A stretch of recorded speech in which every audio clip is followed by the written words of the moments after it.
Olá, cursistas! Sejam muito bem-vindos mais uma vez. Sou a professora Tatiane e é um prazer estar novamente com vocês.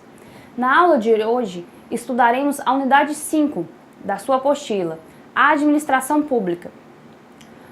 O que é a administração pública? Tendo estudado os pilares do Estado brasileiro no tocante à sua organização, agora é hora de compreendermos como nossa nação é administrada. Nessa unidade, dedicada à administração pública, começaremos pelo seu conceito. A expressão administração pública pode ser definida e delimitada preliminarmente em dois sentidos, um amplo e outro restrito. Em sentido amplo, a administração pública incluiria os órgãos de governo, incumbidos de estipular as políticas e diretrizes de governo, e também os órgãos administrativos, encarregados na prática e por incumbência legal de executar e aplicar as políticas governamentais traçadas pelo governo.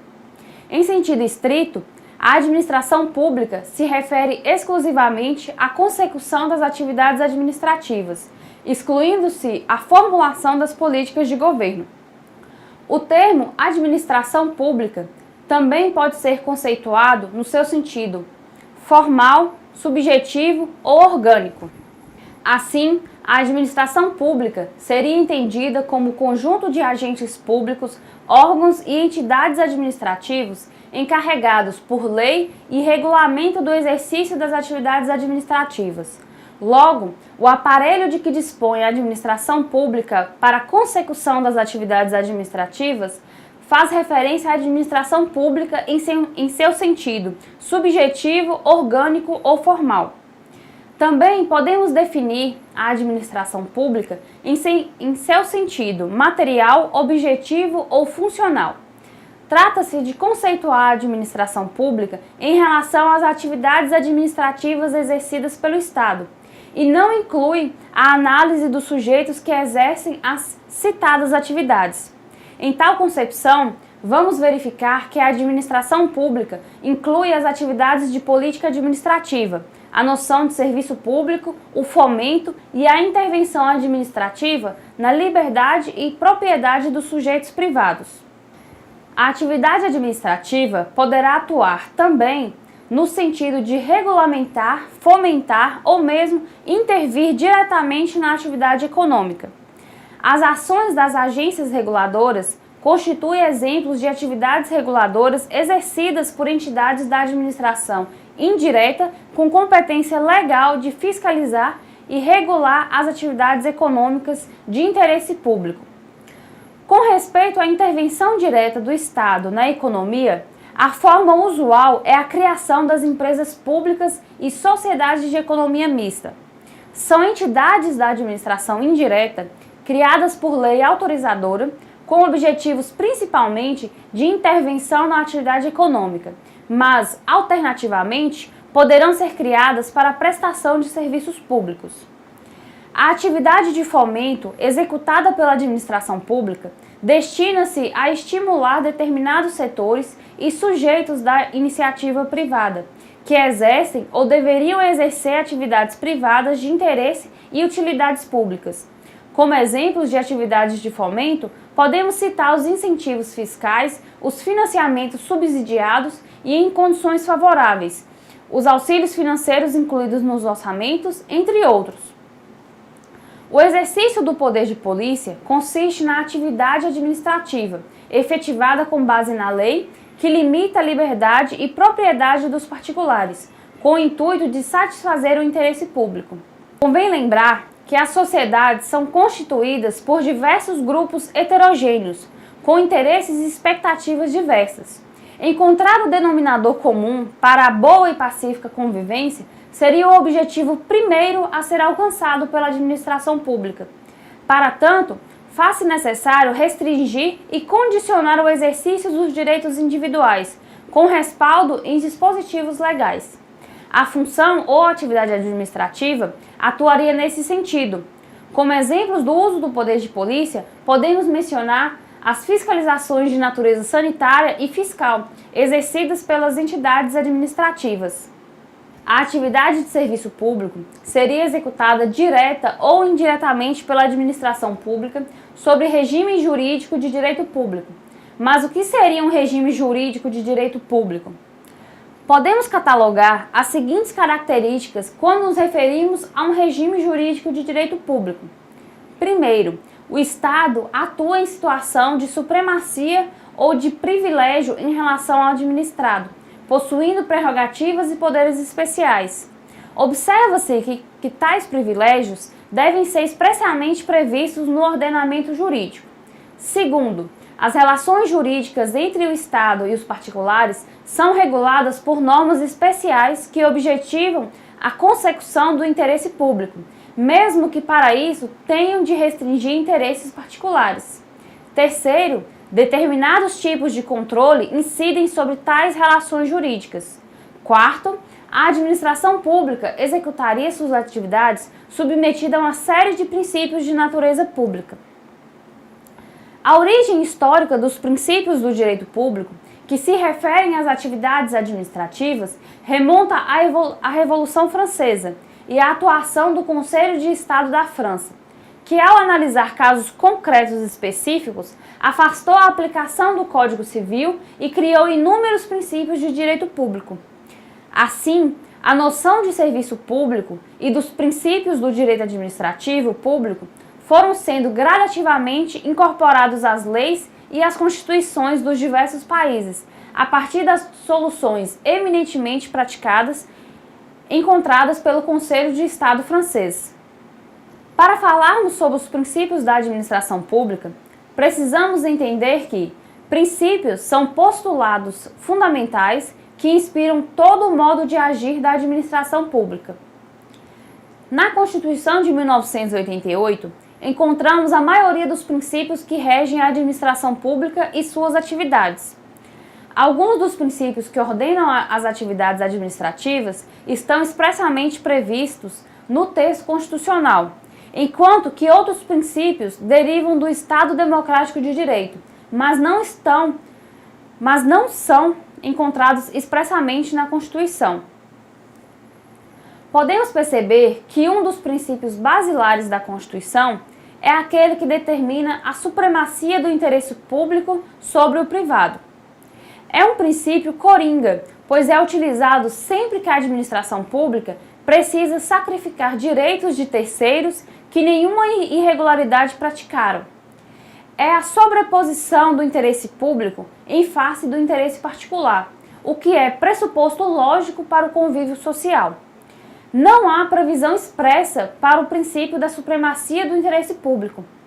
Supremacia não significa a sobreposição do aparelho ou da máquina estatal ou do interesse do administrador, mas sim do interesse público que sobrepõe ao interesse privado.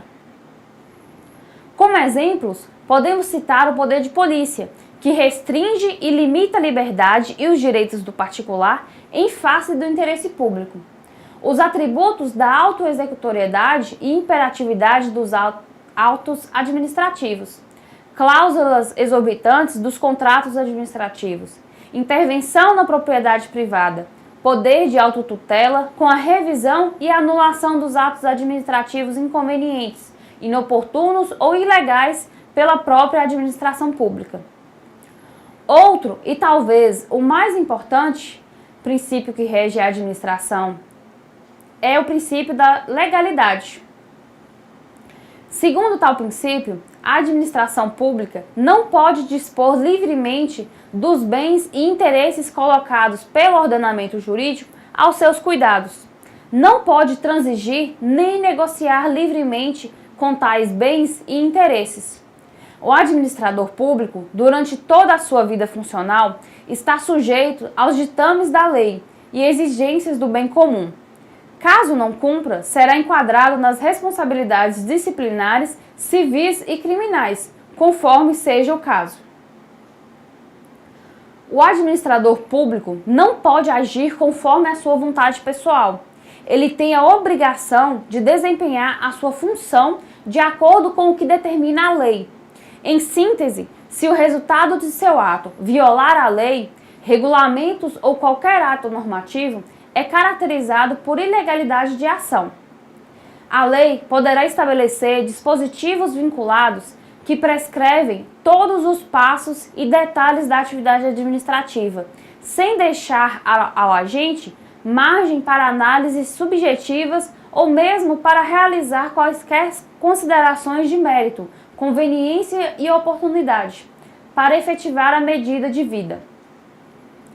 Outra forma de a lei dispor sobre as atividades administrativas é quando estabelece a possibilidade do uso do poder discricionário por parte do agente do Estado, que aplica a medida administrativa ao caso concreto.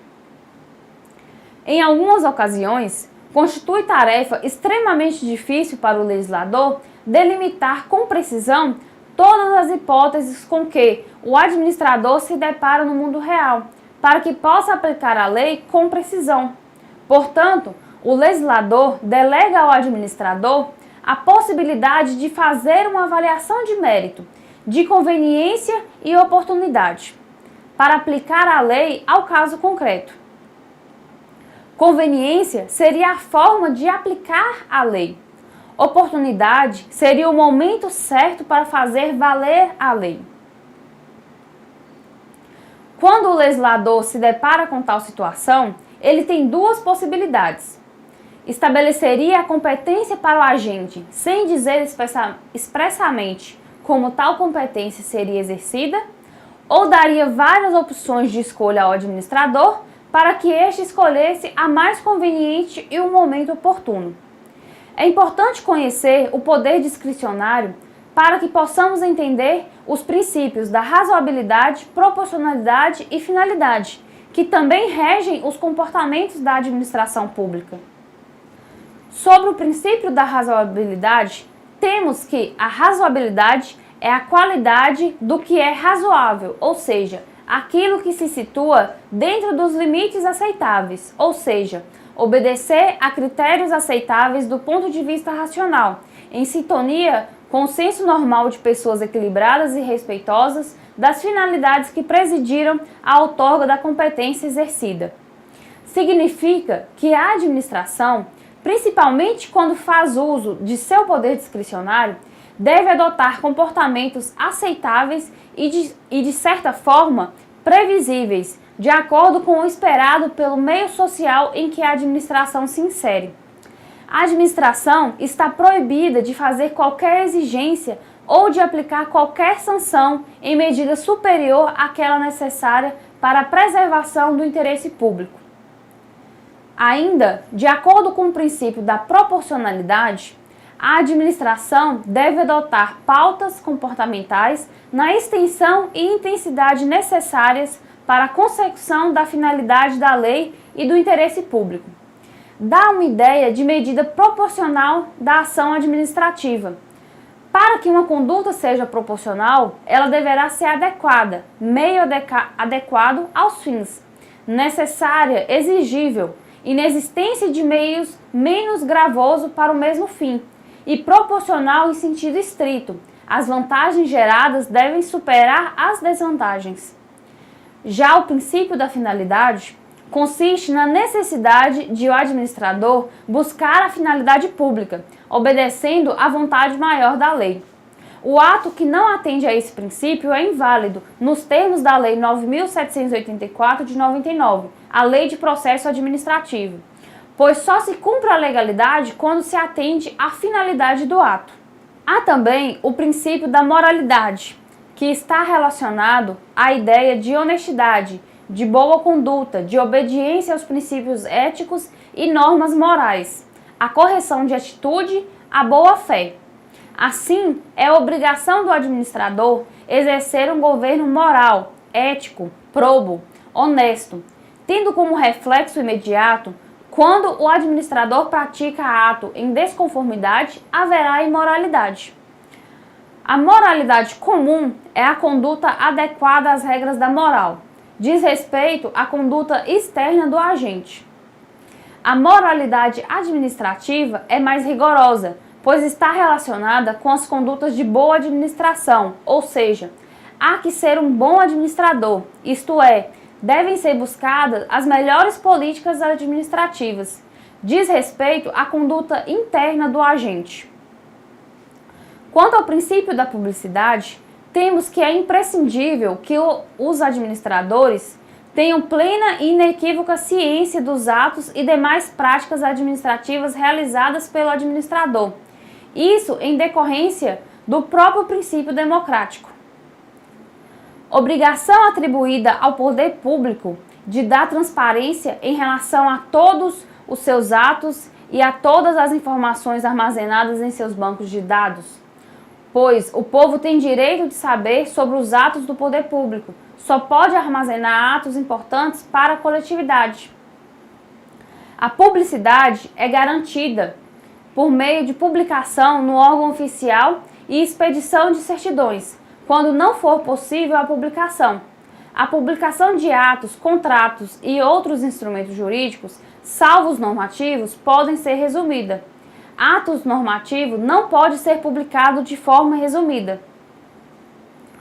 Outro princípio é o da impessoalidade, que determina que o administrador não poderá buscar interesses pessoais, mas sim o interesse público ou coletivo, devendo agir de forma abstrata e impessoal, ou seja, com ausência de subjetividade.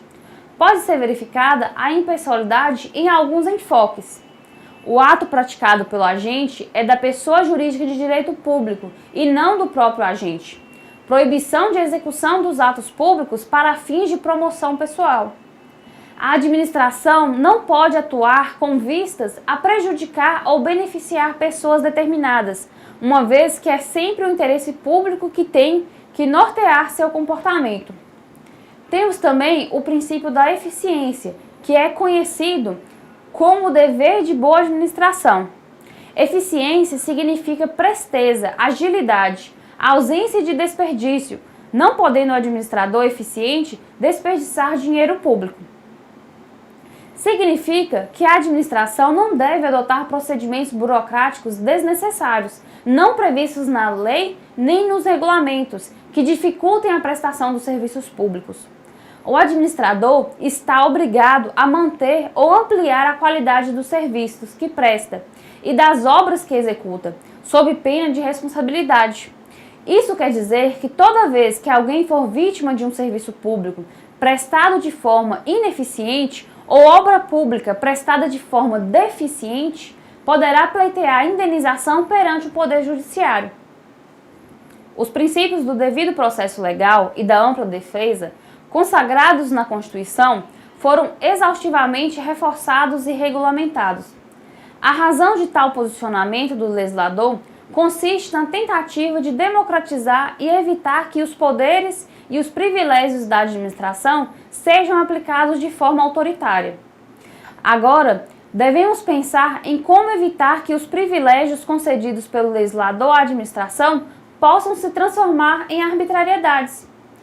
Reforçando os aspectos da ampla defesa e do devido processo legal, e para isso, temos o princípio da responsabilidade objetiva extracontratual do Estado, que dispõe que as pessoas jurídicas de direito público e as de direito privado, prestadores de serviços públicos, responderão pelos danos que seus agentes, nessa qualidade, causarem a terceiros, assegurado de regresso contra os agentes que causarem o dano, no caso de dolo ou de culpa. Então, qual seria o fundamento teórico da responsabilidade objetiva do Estado? O risco administrativo. Com o aumento do número das entidades estatais e consequente incremento das atividades administrativas, ocorreu concomitantemente o aumento do risco de que as citadas atividades administrativas pudessem ocasionar danos na esfera patrimonial das pessoas físicas ou jurídicas privadas. Quando o Estado indeniza as pessoas em razão de danos cometidos por seus agentes no exercício das atividades administrativas, o faz com recursos públicos. Portanto, o Estado não faz mais do que repartir os danos perpetrados por seus agentes com toda a coletividade, em razão do incremento do risco de suas atividades. Então, o fundamento teórico é o risco administrativo e não o possível dolo ou culpa do agente ou do Estado. A organização administrativa é a estruturação das entidades e órgãos que irão desempenhar as funções através de agentes públicos. Tendo em vista que realizamos um estudo acerca da definição do conceito de administração pública, vamos abordar a referida administração pública no seu aspecto subjetivo, ou seja, abordaremos as pessoas jurídicas, órgãos e entidades que prestam os serviços públicos. A administração pública, tradicionalmente, costuma prestar seus serviços diretamente, mediante a ação regulada de seus próprios órgãos centralizados, ou por meio de entidades criadas fora de sua estrutura central, de maneira descentralizada. Logo, podemos dividir a administração pública tradicional em administração centralizada, que é a direta, e administração descentralizada, a indireta. A administração direta é composta pelas pessoas políticas ou entes estatais, União, Estado, Distrito Federal e municípios. Correspondem às entidades federativas de nosso Estado. As entidades políticas são pessoas jurídicas de direito público, o que significa dizer que as leis que as regem são eminentemente de direito público, em que imperam diversos princípios típicos deste ramo da ciência jurídica, como a supremacia do interesse público. Contrapõe-se às pessoas jurídicas de direito privado, que são regidas por normas de direito privado, sem privilégios em relação a outras pessoas físicas ou jurídicas.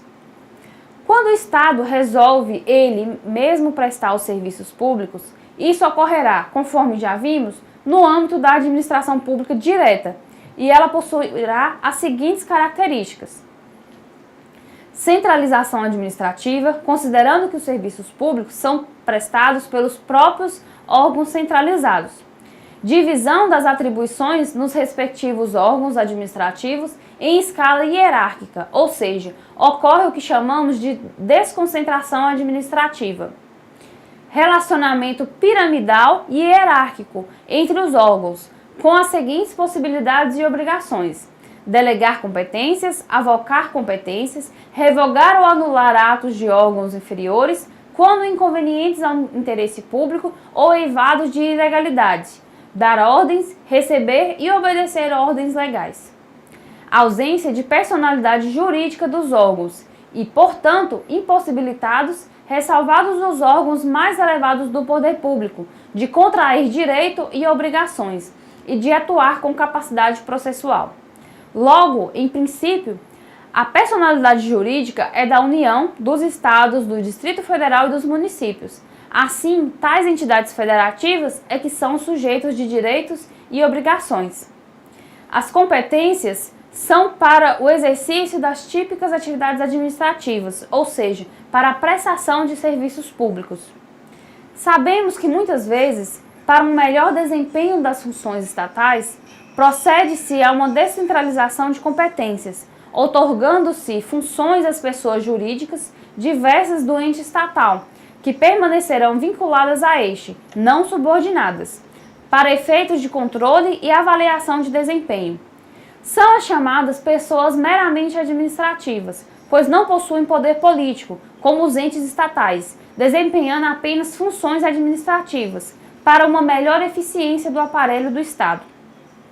Essas pessoas administrativas compõem a chamada administração indireta e podem ser de 4 tipos: autarquias, fundações públicas, empresas públicas e sociedades de economia mista.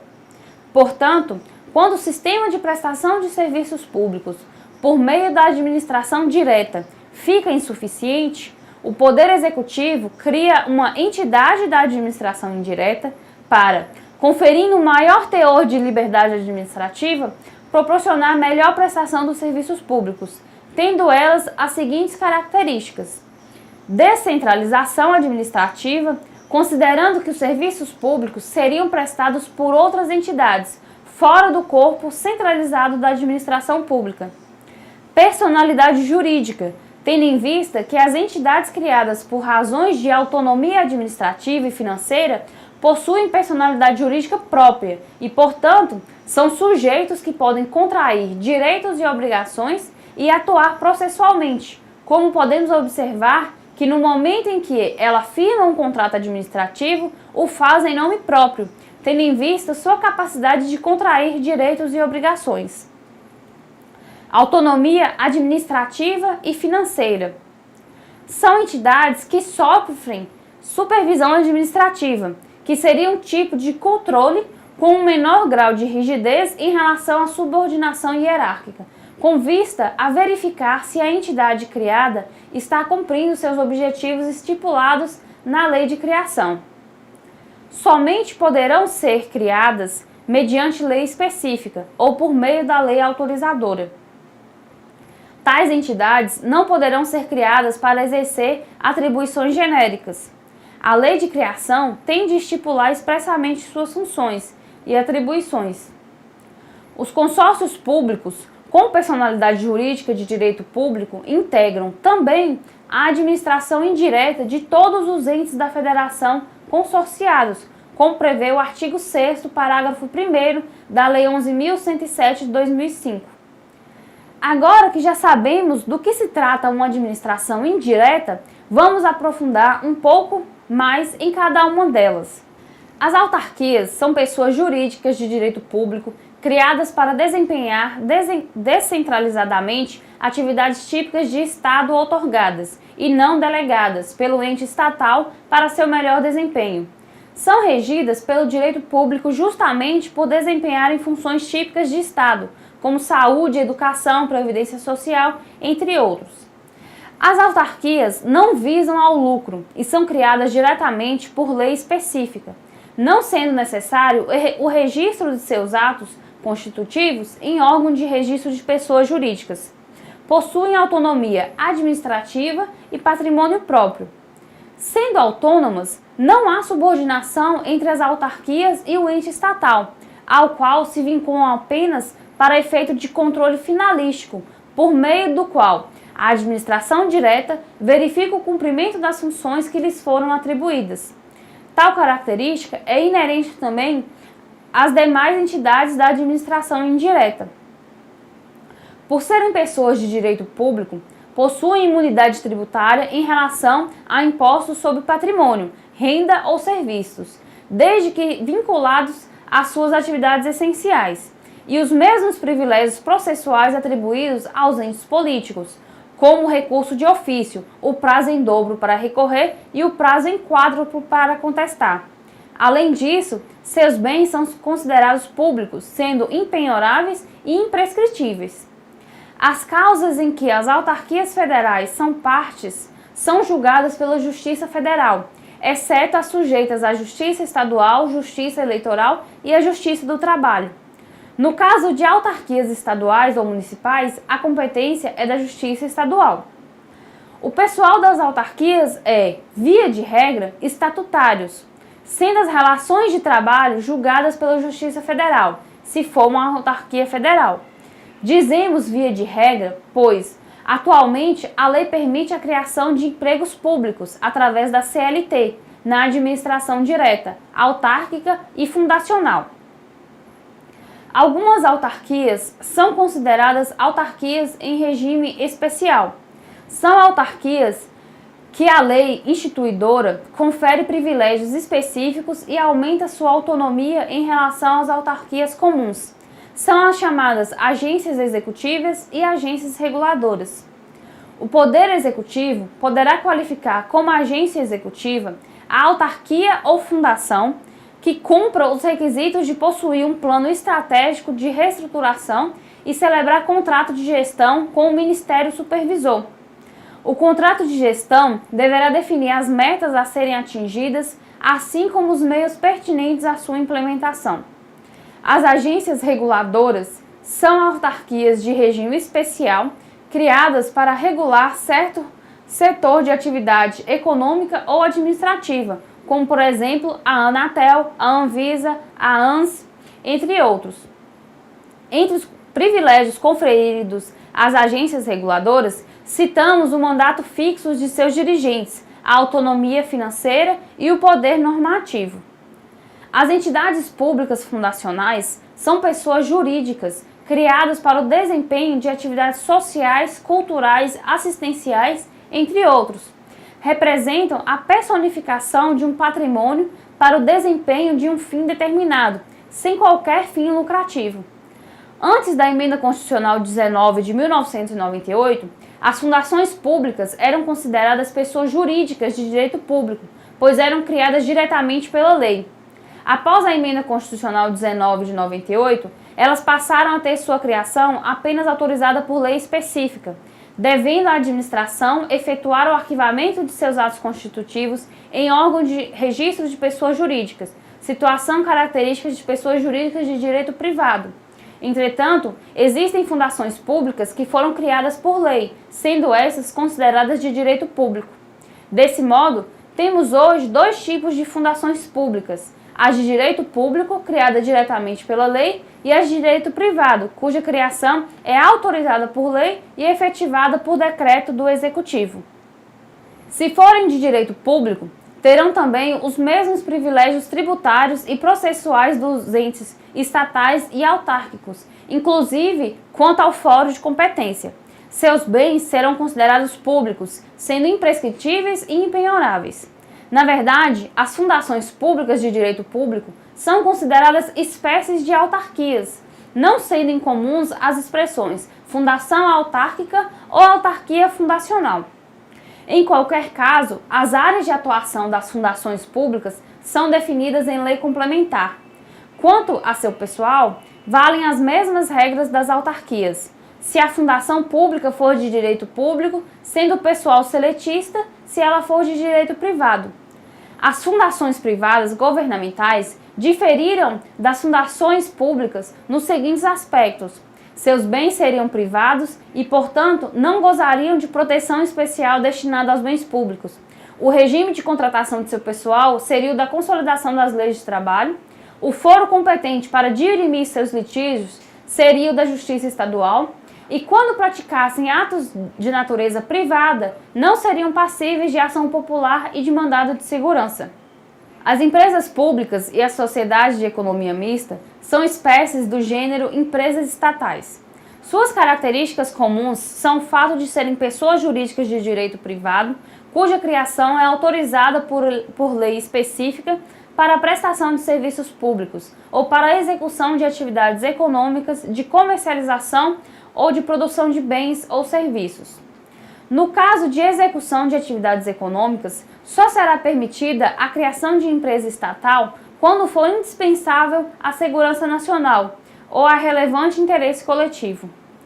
Em razão da natureza de suas atividades, concorrem com a iniciativa privada, razão pela qual não lhes permite a concessão de quaisquer privilégios tributários ou trabalhistas não extensíveis ao setor privado, exceto no caso das prestadoras de serviço público, em que o STF já estendeu a imunidade tributária em um caso concreto, que foi o exemplo do Correio.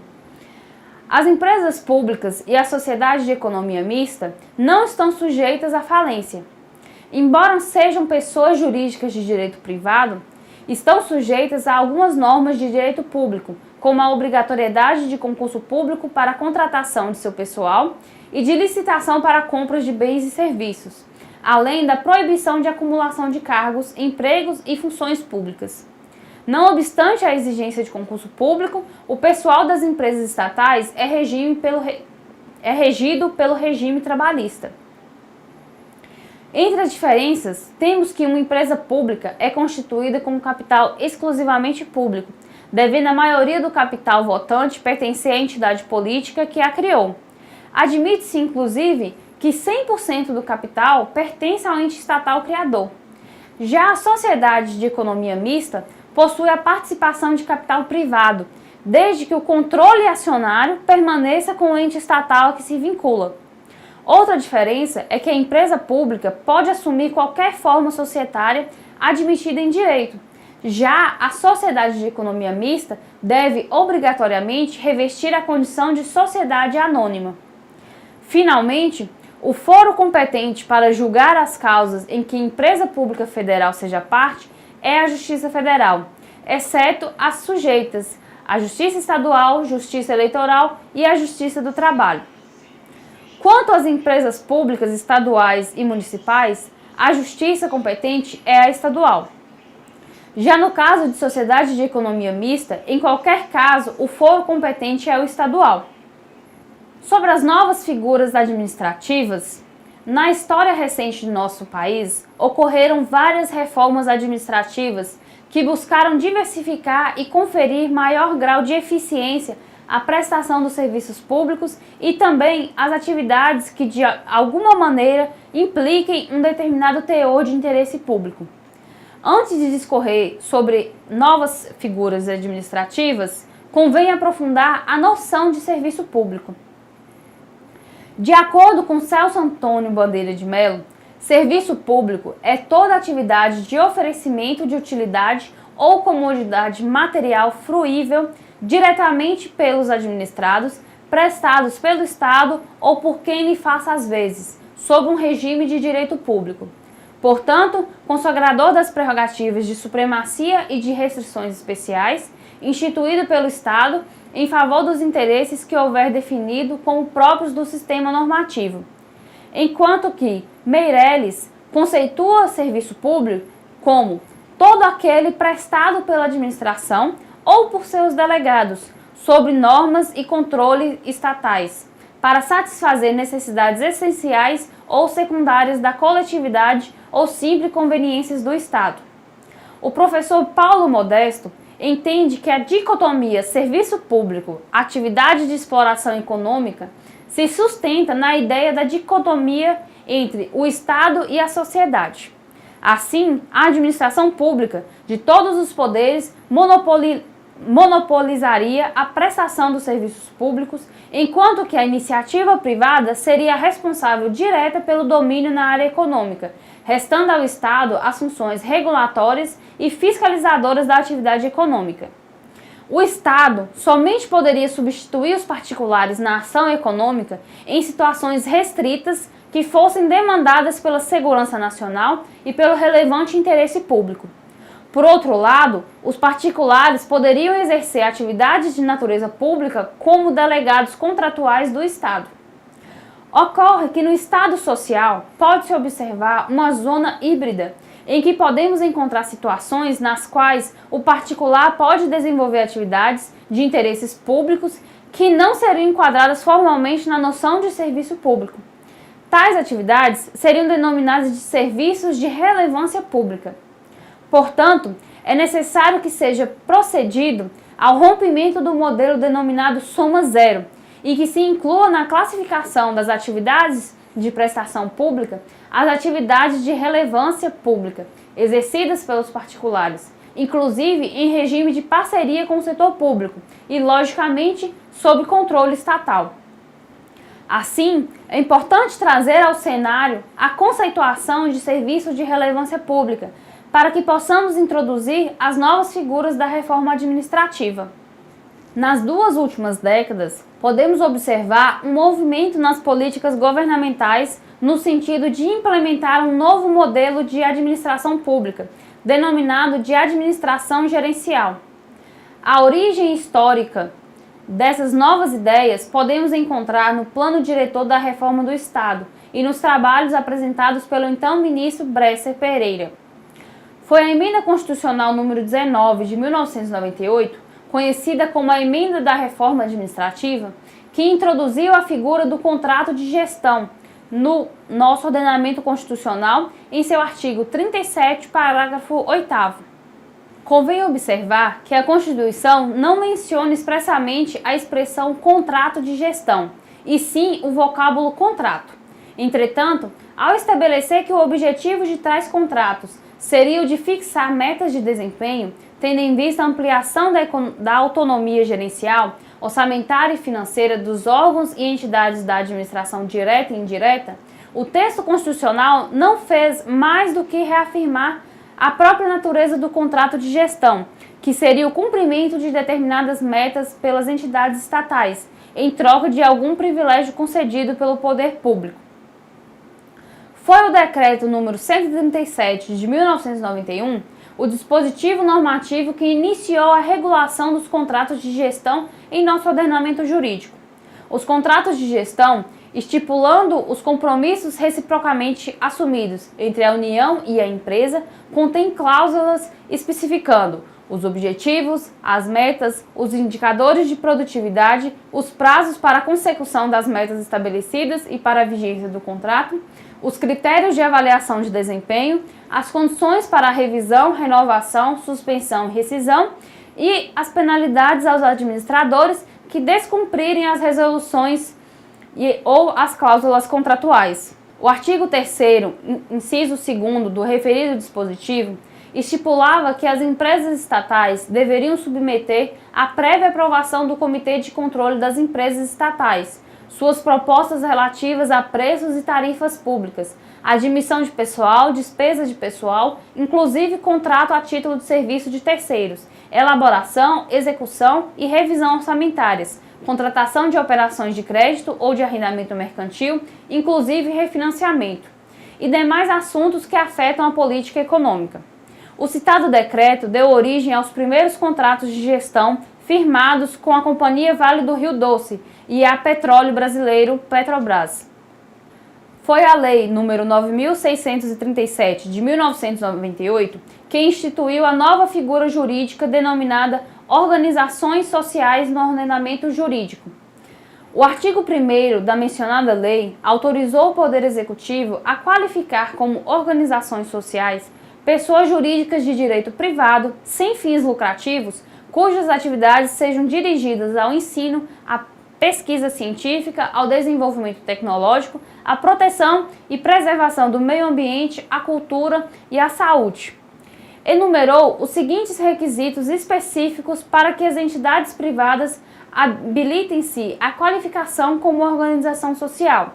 Primeiro, comprovar o registro de seu ato constitutivo, dispondo sobre a natureza social de seus objetivos, a finalidade não lucrativa, a previsão expressa de a entidade ter, como órgão de deliberação superior e de direção, um conselho de administração e uma diretoria definidos nos termos do Estatuto, a previsão de participação no órgão colegiado de deliberação superior, de representantes do poder público e de membros da comunidade, a composição e atribuições da diretoria, a obrigatoriedade de publicação anual no Diário Oficial da União dos relatórios financeiros e do relatório de execução do contrato de gestão.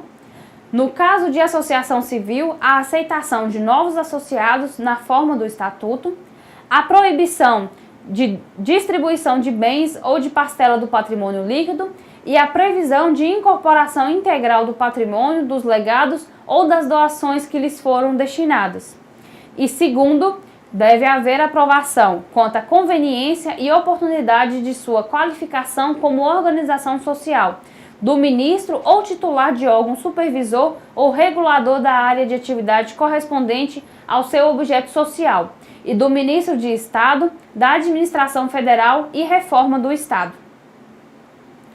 A citada lei também prevê, em seu artigo 5º, a figura do contrato de gestão, considerado como instrumento firmado entre o poder público e a entidade qualificada como organização social, com vistas à formação de parceria entre as partes para fomento e execução de atividades relativas às áreas de interesse público e social. Já o artigo 7º da lei observa que os contratos de gestão a ser firmados com as organizações sociais deverão conter, primeiro, especificação do programa de trabalho proposto pela organização social, a estipulação das metas a serem atingidas e os respectivos prazos de execução, bem como previsão expressa dos critérios objetivos de avaliação de desempenho a serem utilizados, mediante indicadores de qualidade e produtividade. E segundo, a estipulação dos limites e critérios para despesa com remuneração e vantagens de qualquer natureza a serem percebidos pelos dirigentes e empregados das organizações sociais, no exercício de suas funções. Dessa forma, podemos observar que as organizações sociais poderiam ser incluídas naquelas entidades de natureza privada, sem finalidades lucrativas, que prestam serviços de relevância pública, também chamadas de terceiro setor. Uma nova figura jurídica criada pela ação do governo e do Congresso Nacional por meio da Lei 9.790 de 1999, foi a Organização da Sociedade Civil de Interesse Público, OCIP. Tal criação deriva do intuito de melhorar a prestação dos serviços públicos de relevância pública. As OCIPs são entidades privadas sem fins lucrativos que desenvolvem atividades de interesse do Estado, guardando várias semelhanças com as organizações sociais. As OCIP recebem essa qualificação por ato do Ministério da Justiça e podem celebrar com o ente estatal um termo de parceria, que define direitos, obrigações, responsabilidades e metas a atingir, passando a receber apoio do governo em troca do alcance dessas metas. O termo de parceria em muito se assemelha ao contrato de gestão, sendo as diferenças principais entre eles o fato de o termo de parceria não prever a utilização de bens públicos, nem a cessão de servidores às entidades paraestatais. As organizações sociais e as OCIPs fazem parte do chamado terceiro setor, constituído por entidades privadas que desempenham atividades de interesse público e harmonizam-se com os ideais de enxugamento do Estado, com a transferência gradativa desse tipo de atividades para o setor privado. As parcerias público-privadas surgiram em razão da incapacidade do Estado financiar os grandes projetos de infraestrutura necessários ao desenvolvimento do país, tendo em vista a incapacidade do setor público para ações de tamanho vulto. As PPPs foram criadas pela Lei nº 11.079 de 2004, onde o legislador criou 2 novos formatos específicos de concessão de serviços públicos, de acordo com o artigo 2º. A concessão patrocinada, que é a concessão de serviços públicos ou de obras públicas, quando envolver adicionalmente a tarifa cobrada dos usuários contra a prestação pecuniária do parceiro público ao parceiro privado. A concessão administrativa, que é o contrato de prestação de serviço de que a administração pública seja a usuária direta ou indireta, ainda que envolva execução de obra ou fornecimento de instalação de bens. A diferença entre as 3 modalidades de concessão são as seguintes.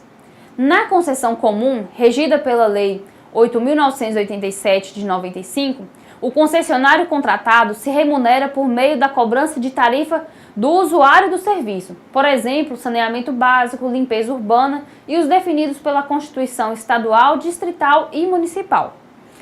Na concessão patrocinada, o parceiro privado se remunera por meio de prestação pecuniária repassada pelo Estado e, adicionalmente, pela cobrança de tarifa, como temos o exemplo da utilização do metrô. Na concessão administrativa, o parceiro privado será remunerado exclusivamente pela administração, que é a usuária indireta do serviço, sendo que a pessoa que se beneficia da prestação do serviço seria a usuária direta. Por exemplo, a penitenciária não pode cobrar também pelos presos, já é um valor total. O prazo dos contratos de PPPs não poderá ser inferior a 5 anos, nem superior a 35 anos, incluindo eventual prorrogação. Ademais, é vedada a contratação de PPPs por valores inferiores a 10 milhões. Encerramos aqui as nossas videoaulas. Espero que vocês tenham aproveitado bem todas as aulas que foram dispostas e continuem firmes na conclusão deste curso. Por enquanto, bons estudos e até a próxima!